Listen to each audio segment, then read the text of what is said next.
Yun, good morning mga kalipad. Sunday abangan tayo. Abangan natin yung Warriors natin si Tala. Binitawan siya ng Cabalata Camarines or ng 7 AM. Mga 11 AM. Wanwangan speed para tingnan yun dito sa atin. Yan mga kalipad abangan natin si Tala. Habang wala pa si Tala mga kalipad, yan, i-update ko muna kayo sa inakay natin. Ayun, yung mga lalaki na mga inakay natin. Ito mga kalipad, ang gaganda Yang isa na yan, ayun, ganda Galing kay yan, Arnel Lop, ayun yung brown. Parang may pagka-asgri siya kasi anak ng asgri niya yan, yung binigay ko sa kanya. Na finisher ng Katiklan-Aklan, ayan ang anak. Binigyan niya ako isa.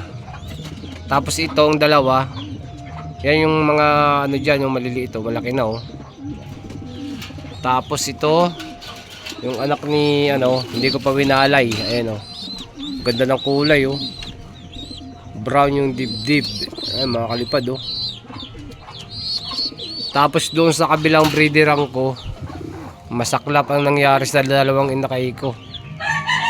Ayan doon doon sa kabila, kinain ng daga. Nakaya ko sa dalawang inakay tinanggal ko na sila dyan, yung mga magulang. Yan, nilagay ko rito kasi inatake sila ng daga kagabi. Pinasok. Ito si si John Arden na yan magpipisa na rin yan. Yan sila ganda malapit na yan. Ito yung mga warriors natin dito. Ayan. Yan kapatid niya yun, yung dalawang inakay dun. Ito tsaka to, first clutch yan. Ayan si Asgray yung dalawa si Itim.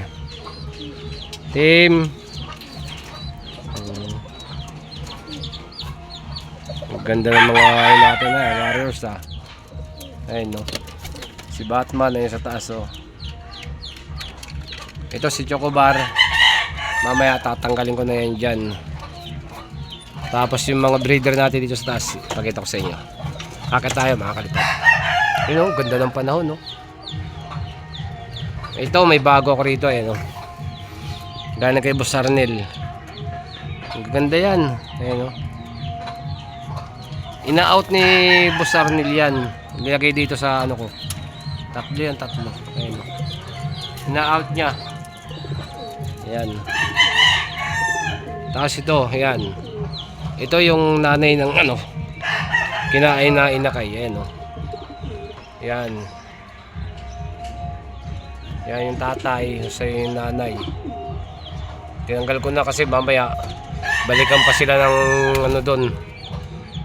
Daga. Tapos ito, yung tatay ng mga inakay, ayan na. Tanggal ko na. Yung pares niya, kinuha na ni Boss Arnel kasi gagamitin niya raw. Yun mga kalipad, sana makauwi si Tala kasi nung Friday ng umaga pinakain ko yung si Tala, ayos pa naman siya, ang lakas niyang kumain. Nung pag-uwi ko ng hapon, yung nagpakain uli ako, medyo may nararamdaman siya, hindi siya kumain. Kaya ang ginawa ko, sinubuan ko na lang siya mga kalipad para may kahit paano may laman yung niya pag linulod siya kasi Friday patulog sana makauwi si Tala. Ang ganda ng panahon yun mga kalipad abangan natin si Tala. Yan mga kalipad 1-1 na yung speed hanggang ngayon wala pa rin natin. Ayan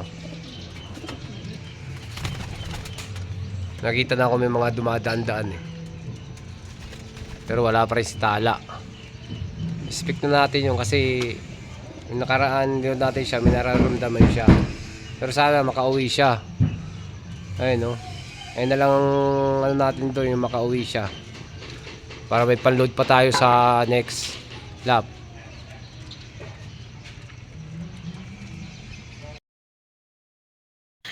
Yun mga kalipad, hanggang ngayon wala pa rin si Tala. Ayun alas 12 na, 900 na ang speed niya.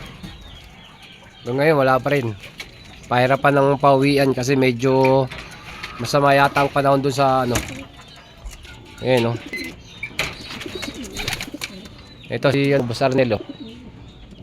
Abang siya sa atin. Ayan, no. Ayan, sana makauwi si Tala. Kahit ano man lang, makauwi lang siya. Para may pangload pa tayo. Oh, sige, diyan ka muna. Yan ang tambayan namin, oh. Nag-aabang. Ayan mga kalipad, abangan natin si Tala. Kalipad po na, nabutan na ng cut-off si Tala. Hindi tayo na pagpauwi. Ayan mga kalipad, dahil sa inyong mga resulta sa mga.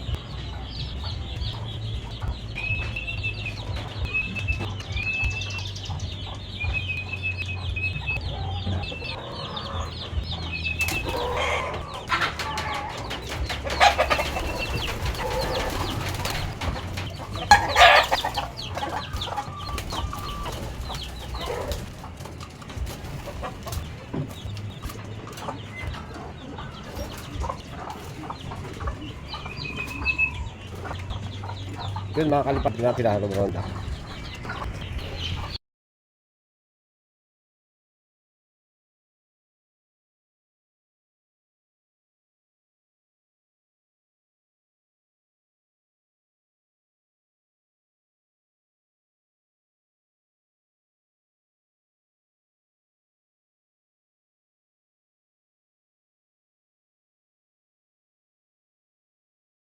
Yun mga kalipad, oh, ayun sila, oh.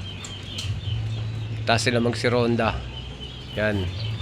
Sa lahat ng ano, sumaling ibon sa ano, Balanta Camarines-Sur, 20 birds lang ang nag-lock.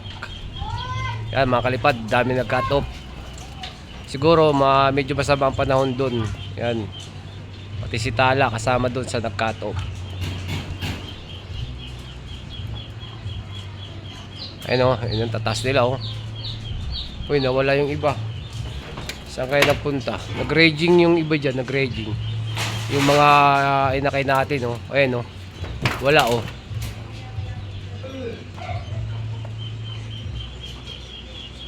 Lumalayo kasi yun, yung tatlo nating inakay. Si Itim, tsaka yung ano, dalawang white feather. Yan, wala, oh.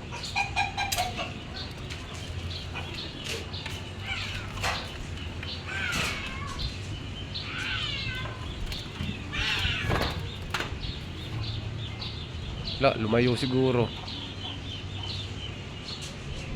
Pero ang ganda ng panahon dito, eh.